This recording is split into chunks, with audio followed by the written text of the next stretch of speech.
Hello friends, आप सबका स्वागत है आपके अपने YouTube channel let's learn geography पर। फ्रेंड्स, हम पढ़ रहे हैं प्रैक्टिकल ज्योग्राफी, जिसकी आज हमारी क्लास नंबर 8 में पढ़ेंगे कलेक्शन ऑफ डाटा। तो चलिए स्टार्ट करते हैं। देखिए भाई, जो भी हम डाटा कलेक्शन करते हैं ना, उस डाटा को हम दो प्रकार से बांटते हैं। दो टाइप हैं आंकड़ों के, प्राथमिक आंकड़े और द्वितीयक आंकड़े।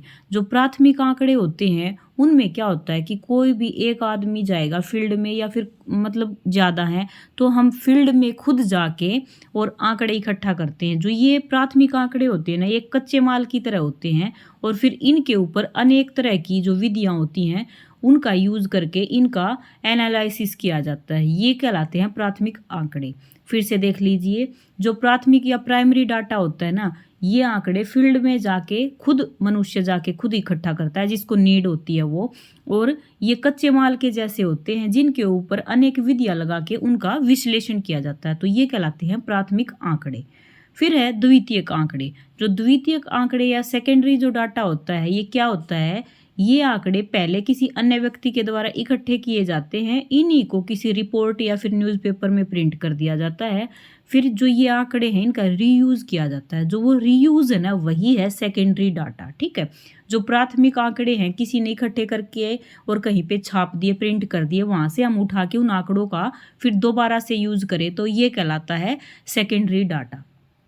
अब देखिए, भारत में जो ये प्राइमरी जो डाटा है उसको इकट्ठा करने की कौन सी विधियां हैं, कौन से मेथड हैं जो प्राइमरी डाटा हम इकट्ठा कर सकते हैं। सबसे पहला देखिए, ये है, सबसे पहला है प्रत्यक्ष व्यक्तिगत सर्वेक्षण। प्रत्यक्ष व्यक्तिगत सर्वेक्षण मतलब खुद व्यक्ति स्वयं जाके और सर्वेक्षण करता है फील्ड में, ये कहलाता है प्रत्यक्ष व्यक्तिगत सर्वेक्षण। दूसरा है प्रोक्ष मौखिक सर्वेक्षण। ये प्रोक्स क्या है भाई, जब प्रत्यक्ष सर्वेक्षण नहीं हो पाता ना, तो कोई पर्टिकुलर फील्ड की जानकारी प्राप्त करने के लिए एक व्यक्ति को चुना जाता है जो उस फील्ड में जाके और वहाँ पे क्वेश्चन पूछ के लोगों से और उन आंकड़ों को इकट्ठा करता है जो उनको नीड होती है। क्या, जब हम प्रत्यक्ष सर्वेक्षण नहीं कर पाते हैं तो किसी एक पर्टिकुलर आदमी को जिस भी पर्टिकुलर फील्ड की हमें नॉलेज चाहिए वहाँ पे भेजा जाता है। वहाँ पे जाके क्वेश्चन आंसर होते हैं, तब जो आंकड़े इकट्ठे किए जाते हैं वो होते हैं प्रोक्ष मौखिक सर्वेक्षण। फिर है फ्रेंड्स, तीसरा है अनुसूची या फिर प्रश्नावली के द्वारा सर्वेक्षण। इसमें अलग अलग लोगों को प्रश्न सूची दे दी जाती है, क्वेश्चनर दिया जाता है और उसको उसमें क्वेश्चन लिखे होते हैं, लोग अपने अनुसार उसको फिल कर देते हैं। इस प्रकार से आंकड़े इकट्ठे किए जाते हैं और इस विधि के लिए पहले लोगों को जागरूक करना चाहिए और उसके बाद ही जो डाटा है वो शुद्ध प्राप्त किया जा सकता है। क्या है, जो प्रश्नावली सर्वेक्षण होता है इसमें क्या करेंगे भाई, हम इसमें एक क्वेश्चनर होता है, उसमें लोगों को वो परफॉर्मा भरने के लिए दिया जाता है जिसपे अलग अलग क्वेश्चन लिखे होते हैं। फिर जो आंकड़े इकट्ठे किए जाते हैं वही कहलाता है प्रश्नावली या अनुसूची सर्वेक्षण। चौथा है स्थानीय रिपोर्टों के द्वारा सर्वेक्षण। जो स्थानीय रिपोर्ट होती है, जैसे जो स्थानीय पत्रकार होते हैं ना, वो डाटा इकट्ठा करते हैं। ये जो डाटा इकट्ठा करना होता है ये सबसे सस्ता होता है। जो पत्रकार होंगे भाई वो डाटा इकट्ठा करेंगे, फिर उसके ऊपर जो इन्फॉर्मेशन होती है वो हमें प्राप्त होती है। तो ये कहलाता है स्थानीय रिपोर्टों के ऊपर आधारित सर्वेक्षण। लेकिन इस सर्वेक्षण को हम ज़्यादा अच्छा नहीं मानते हैं, ये शुद्ध नहीं होता है, क्योंकि भाई जो पत्रकार होता है वो खुद इसको कलेक्ट करके लाता है और उसमें उसके व्यू भी होते हैं पत्रकार के भी। ठीक है, तो इस अकॉर्डिंग जो ये सर्वेक्षण होता है ये ज़्यादा अच्छा नहीं माना जाता है। पांचवा सर्वेक्षण है, ये है सैम्पलिंग मेथड सर्वे, यानी कि नमूना सर्वेक्षण, या फिर इसका दूसरा नाम है प्रतिदर्श या फिर प्रतिचयन। ये नाम अच्छे से याद कर लेना, नाम से भी क्वेश्चन बन जाते हैं। सैम्पलिंग का है नमूना, प्रतिदर्श या फिर प्रतिचयन सर्वेक्षण। इसमें क्या है भाई, संपूर्ण जो सारी की सारी जो जनसंख्या होती है उसका प्रतिनिधित्व करने के लिए कुछ सैंपल लिए जाते हैं। मतलब कुछ पूरा, मतलब मान लो किसी एक देश में जा रहे हैं हम, वहाँ पे हम किसी एक पर्टिकुलर समुदाय को उठा ले और वहाँ से जाके हम क्वेश्चन करते हैं और तब वो सैंपल लेते हैं हम, उनके बारे में जो भी उसकी परिस्थितियाँ होती हैं उनको नोट करके तब हम आंकड़े प्रदर्शित करते हैं। तो ये कहलाता है सैम्पलिंग मेथड। इस विधि में जो सैंपल को चुनते हैं ना वही कहलाता है सैम्पलिंग। ठीक है, अब इस सैम्पलिंग मेथड की विशेषताएं देखिए आप, वो कौन सी हैं। पहली है, ये है प्रतिनिधित्वता। दिए गए जो सैंपल होते हैं उसमें जो पूर्ण प्रतिनिधिता होती है वो होनी चाहिए। यानी कि भाई हमने क्या किया, कुछ भी मतलब एक पूरा ग्रुप था, उसमें से पर्टिकुलर कुछ सैंपल उठाए, तो वो जो सैंपल होते हैं ना वो उस पूरे ग्रुप का ही प्रतिनिधित्व करते हैं। दूसरा है उपयुक्त आकार। सैंपल जो होता है आकार का, इसका सैंपल जो लिया जाता है आंकड़ों का, वो न तो ज़्यादा बड़ा हो और न ही ज़्यादा छोटा हो। जो भी हम एक एक सैंपल ले रहे हैं ना, वो बड़ा भी नहीं होना चाहिए ज़्यादा और छोटा भी नहीं होना चाहिए। ये है उपयुक्त आकार के अंतर्गत। उपयुक्त आकार का जो सैंपल होता है वो उचित अनुमान लगाने में हेल्पफुल होता है। ठीक है, नेक्स्ट है पक्षपात रहित सैंपल होना चाहिए भाई। और अगला है संभाव्य या प्रोबेबली विधि के द्वारा डाटा का चयन करना चाहिए। और इसके लाभ क्या हैं, इस सैम्पलिंग के मेथड के लाभ क्या हैं भाई। ये जो मेथड होता है ये अच्छा सैंपल चुनने में किसी समूह के शुद्ध आंकड़े प्राप्त किए जा सकते हैं, धन श्रम और समय की बचत होती है, और सीमित साधनों के द्वारा किसी पूरे क्षेत्र की जानकारी ली जा सकती है। ठीक है, ये सैम्पलिंग मेथड है। आगे इसको दो भागों में बांटा गया है। फर्स्ट है इसका, ये है प्रोबेबिलिटी या फिर संभाव्यता विधि। ठीक है, संभाव्यता विधि जो है सैम्पलिंग मेथड का वो पहला टाइप है। ये क्या होती है संभाव्यता विधि, इसमें सभी यूनिट्स को चुनने में पूर्ण संभावना होती है कि भाई देखो एक पूरा का पूरा ये एक ग्रुप है, इसमें अलग अलग यूनिट्स हैं। अब भाई ये तो अपनी मर्जी होती है ना कि भाई हम किसी भी एक यूनिट को ले सकते हैं, तो क्या है इसमें पूरी की पूरी संभावना होती है कि भाई सभी यूनिट्स में से किसी एक को चुना जा सकता है। ठीक है, किसी को भी चुना जा सकता है। और आगे है जो ये प्रोबेबिलिटी मेथड है, इसके भी आगे अलग टाइप हैं। पहला देखिए, ये है अनियमित ये है यादृच्छिक या फिर रैंडम सैम्पलिंग। जो रैंडम सैम्पलिंग होती है इनको है ना भाई इंग्लिश नाम से याद करना, ये हिंदी नाम थोड़े ऊट पटांग से आपको अच्छे से याद भी नहीं होंगे। रैंडम जो सैम्पलिंग है इसमें किसी सैंपल की सभी यूनिट्स को चुनने की पूरी संभावना होती है। जैसे हम जो लॉटरी विधि होती है, सिक्का उछालना होता है, ये इस तरह का जो होता है, या ड्रॉ वगैरह होता है ना, इसमें भाई जितनी भी यूनिट्स होती हैं उसमें से भाई ये तो हम कहते हैं ना लॉटरी में तो लक होता है भाई, किसी की भी निकल सकती है। तो यही है रैंडम में कि किसी का भी एक का चुनाव किया जा सकता है। अगला है दूसरा है, ये है सिस्टमैटिक सैम्पलिंग या फिर क्रमबद्ध सैम्पलिंग। इसमें क्या है भाई, सिस्टमैटिक में एक सिस्टम से होता है। जैसे किसी यूनिट का 5वां पद उठा लिया, 10वां उठा लिया, 15वां उठा लिया, 20वां, तो ये एक सिस्टम बन गया ना कि भाई 5-5 का गैप है। तो ये है सिस्टमैटिक सैम्पलिंग। आगे है तीसरा, ये है स्ट्रेटिफाइड सैम्पलिंग। जो स्ट्रेटिफाइड या फिर वर्गबद्ध होती है, इसमें सबसे पहले जनसंख्या को वर्गों में बांटा जाएगा। फिर उन वर्गों में से पहले तो ये था कि पूरा का पूरा एक यूनिट थी, उसमें से हमने एक उठा लिया। अब क्या होगा, ये यूनिट है ना, इसको भी हम अलग अलग वर्गों में बांटेंगे। फिर भाई ये मान लो 3 वर्ग बन गए इसके अलग अलग, इन तीनों में से भी किसी एक को रैंडमली पिक करेंगे। ये है वर्गबद्ध या फिर स्ट्रेटिफाइड सैम्पलिंग। नेक्स्ट है गुच्छा या फिर क्लस्टर रैंडम सैम्पलिंग। जो क्लस्टर रैंडम सैम्पलिंग होती है इसमें सबसे पहले एक समूह को लिया जाता है। जैसे हमने पहले वाले में ये अलग अलग समूह बनाए, तो इनमें से भी हम किसी एक समूह को लेंगे। मान लो ABC ये 3 समूह हैं, तो हमने ये C उठा लिया, और इस तीसरे में से ही हम किसी एक को रैंडमली उठाएंगे। तो ये है क्लस्टर रैंडम सैम्पलिंग। तो दूसरा है सैम्पलिंग का नॉन प्रोबेबिलिटी। वो पहले वाले तो सारे के सारे थे प्रोबेबिलिटी के, यानी कि संभाव्यता विधि के। अब है असंभाव्यता विधि। इस विधि में सभी इकाइयों के चुनाव की संभावना नहीं होती है। प्रोबेबिलिटी में तो था कि सभी जो इकाइयां हैं उनमें से किसी को भी चुना जा सकता है, लेकिन इसमें से सभी का चुनाव की जो संभावना है वो नहीं होती है। तो आगे इसके टाइप देखते हैं नॉन प्रोबेबिलिटी के।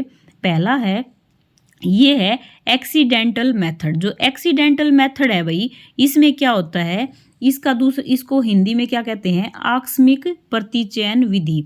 इस विधि में अचानक से ही सैंपल चुन लिया जाता है। मान लो हमें कहीं से भी भाई, हम कहीं से भी देख के और अचानक से एक्सीडेंट कैसे होता है, अचानक ही तो होता है ना। तो नाम से ही पता चल रहा है कि भाई कोई भी डाटा है उसमें से हम कहीं पे भी एक रैंडमली उठा के ले आते हैं, ठीक है, सैंपल के लिए। तो ये है एक्सीडेंटली या फिर आकस्मिक प्रतिचयन विधि। दूसरा है इसका अंश प्रतिचयन विधि। अंश यानी कि कुछ टुकड़ा होगा, कोई पार्ट होगा, है ना। पहले आंकड़ों को भागों में बांटा जाएगा, फिर एक्सीडेंटली विधि के द्वारा सैंपलिंग की जाएगी। जो पहले एक्सीडेंटली थी उसमें तो अचानक से कहीं से भी उठा लिया, लेकिन इसमें क्या होगा, कोई भी जो आंकड़े हैं उनको अलग अलग बांटा जाएगा, फिर उनमें से जो बांटा है ना उनमें से अचानक से एक सैंपल को चुना जाएगा। नेक्स्ट है उद्देश्यपूर्ण प्रतिचयन विधि, यानी कि इसमें कोई पर्पज होगा उसके अकॉर्डिंग इसमें चयन करेंगे। देखो, यह विधि पूर्णतः चयनकर्ता पर निर्भर होती है, वह किसी भी प्रकार के मेथड इसमें यूज कर सकता है। ठीक है भाई, जो चयनकर्ता होता है ना उसकी मर्जी होती है, उसके वो अपने अकॉर्डिंग ही इसमें सैंपल का चुनाव करता है। ये है उद्देश्यपूर्ण प्रतिचयन विधि। आगे देखिए, ये अब तक हमने पढ़ा जो प्राइमरी डाटा था उसके पार्ट्स। अब देखते हैं सेकेंडरी जो डाटा है वो। देखिए, जो आंकड़े किसी विशेष माध्यम से प्राप्त किए जाते हैं वो है सेकेंडरी डाटा। ये तो हम पहले पढ़ के आए हैं भाई। जैसे देखो, जो प्राइमरी डाटा है वो हमने किसी भाई न्यूज़पेपर में, मैगजीन में कहीं पे छाप दिया और मेरे को उसकी नीड थी, मैंने उसको उठा के रीयूज कर लिया, तो ये होता है सेकेंडरी डाटा। आगे देखिए, प्रकाशित आंकड़े। जो प्रकाशित आंकड़े हैं उसमें क्या है भाई, ये आंकड़े केंद्रीय सरकार द्वारा, राज्य सरकार द्वारा या फिर जो स्थानीय सरकार होती हैं उनके द्वारा प्रकाशित किए जाते हैं। विदेशी सरकार, अंतर्राष्ट्रीय संस्था, व्यापारिक प्रकाशन, बुक्स, न्यूज़पेपर, नोट्स, ये सभी जो हैं इनका प्रकाशन होता है। ठीक है, प्रकाशित आंकड़े क्या होते हैं, विदेशी सरकार के द्वारा, अंतर्राष्ट्रीय संस्था के द्वारा, ये व्यापारिक प्रकाशन होता है इनके द्वारा, बुक्स से, न्यूज़पेपर से या नोट से आदि के द्वारा इनका प्रकाशन किया जाता है।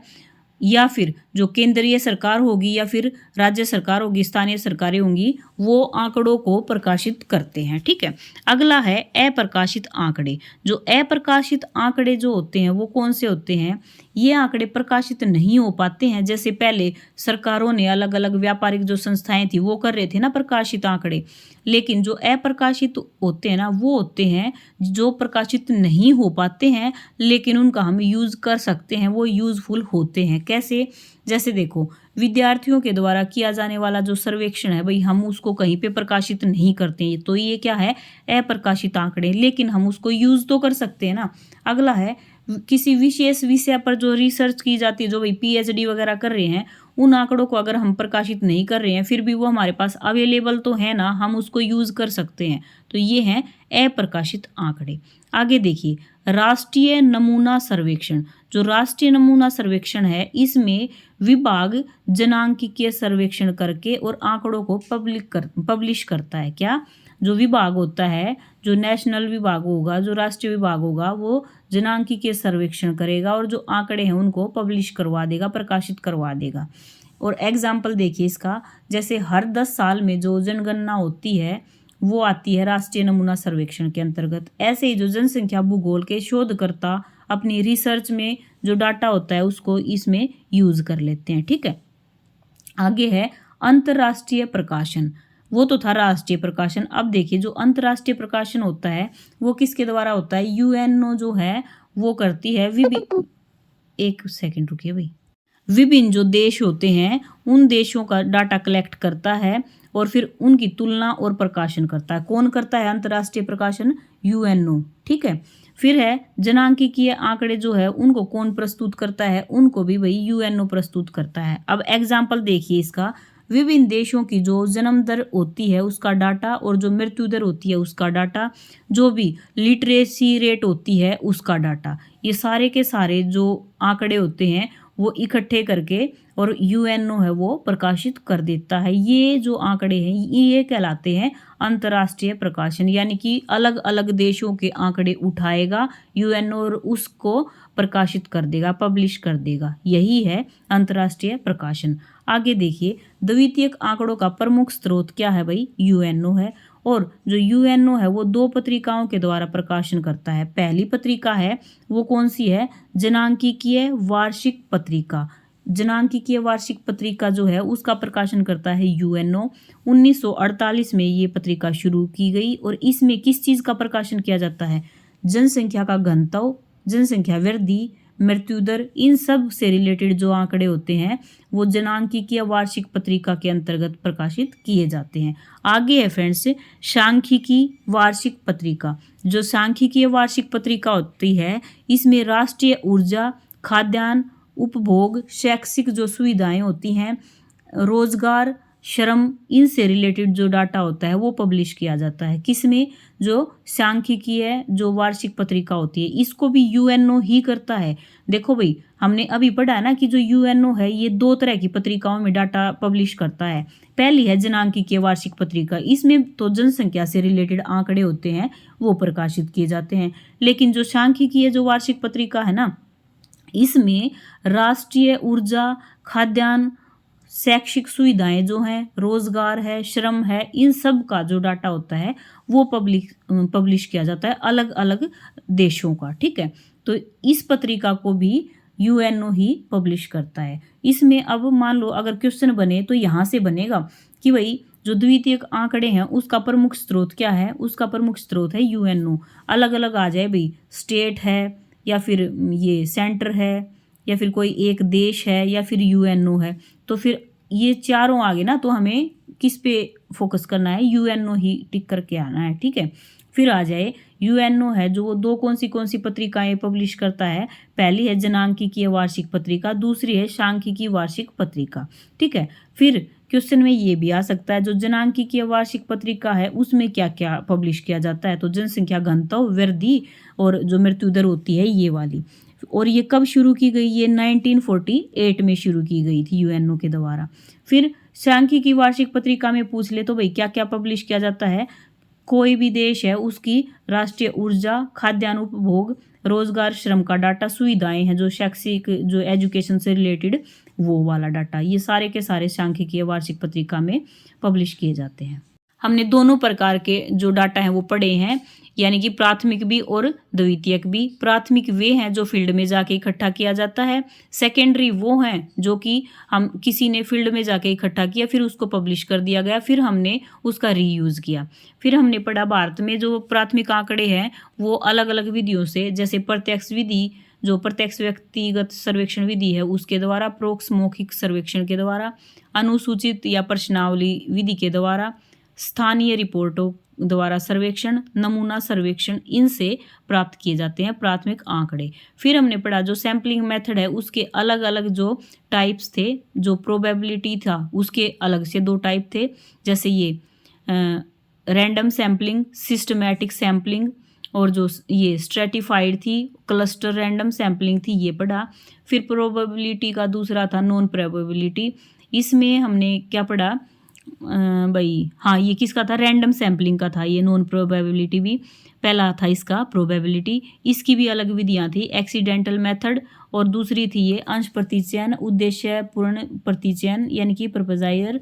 और फिर हमने पढ़ा सेकेंडरी जो डाटा था वो, उसमें 2 तरह के आंकड़े थे, प्रकाशित आंकड़े और अप्रकाशित आंकड़े।